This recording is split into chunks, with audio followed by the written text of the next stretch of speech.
Magandang araw po mga kasabwat. Nandito po tayo ngayon sa Patrick Bridge sa ilalim po ng tulay dito po sa pagitan ng Yapang at ng aming barangay San Agustin.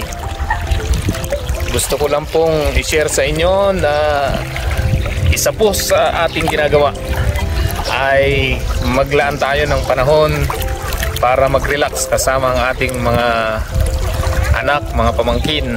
At ngayon at wala silang pasok dahil mainit, ay ginawa naming maligo dito sa ilog sa may ilalim ng tulay.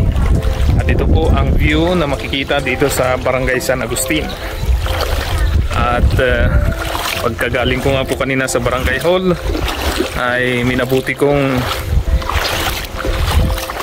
isama ang ating mga anak dito kasama ang ating pamangkin na maligo para ma-enjoy natin ang ating oras, kasi kinakailangan natin sa panahong tayo ay kailangang makarelax ay punta tayo sa nature. Hindi mo na kailangan gumastos ng malaki. Ayan, ginamit natin yung ating sasakyang L300 nandun po sa taas dahil hindi tayo makababa at sarado po. Tayo po ay naglakad papunta rito.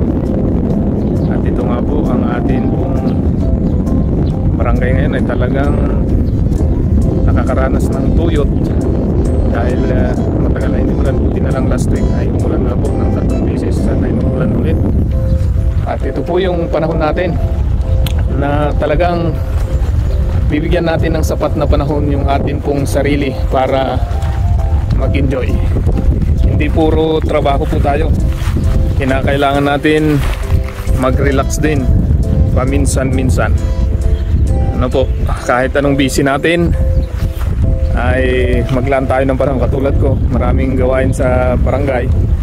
Ayan, pero naglalaan po tayo ng panahon upang tayo ay makapag-enjoy dito sa atin pong nature. Kaya nga po mabuti na nakapagbabad na tayo at gusto ko lang pong i-share yung atin pong ginagawa ngayon dito.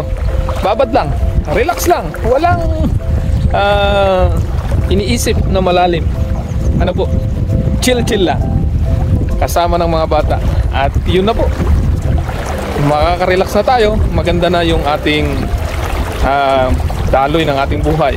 Kaya yung may mga problema dyan, masyadong busy, magdala kayo ng kunting panahon para mag-relax. Ay sigurado mamaya-maya ay tayo ay na-energize na sa ating ginawang ito. Dahil kung paulit-ulit yung ating ginagawa at wala tayong ibang diversion, hindi man lang tayo maka-enjoy ng kung ano yung gusto nating gawin, ay wala po, hindi po tayo magiging masaya. Kaya mahalaga po na tayo po i-enjoy lang natin ang ating ginagawa, ang ating buhay. At sigurado,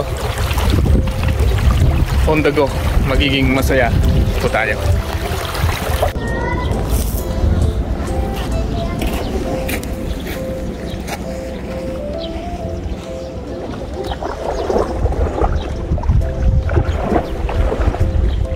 Ay, sarap maligo. Ligo muna tayo. Guys. Ayan, ito na ang ating kasamang mangyan ng kalamansian. Talaga po. Ano ang pangalan mo, Parikay? Ay, ako talaga dito. Si Siyang pala. Ikaw pa rin, si Siyang. Ayan. Kailangan may panahon tayong mag-relax. Kahit anong pagod natin, anong stress, kailangan may relaxation time. At ang relaxation time natin ay kahit mura lang, walang gastos masyado. Tulad yan, ito ay sa barangay lang namin, ilalim ng tulay, ay magandang maligo. Sa sobrang init ng panahon, magandang magbubad. Ayan, kasama ang mga bata. Sarap maligo.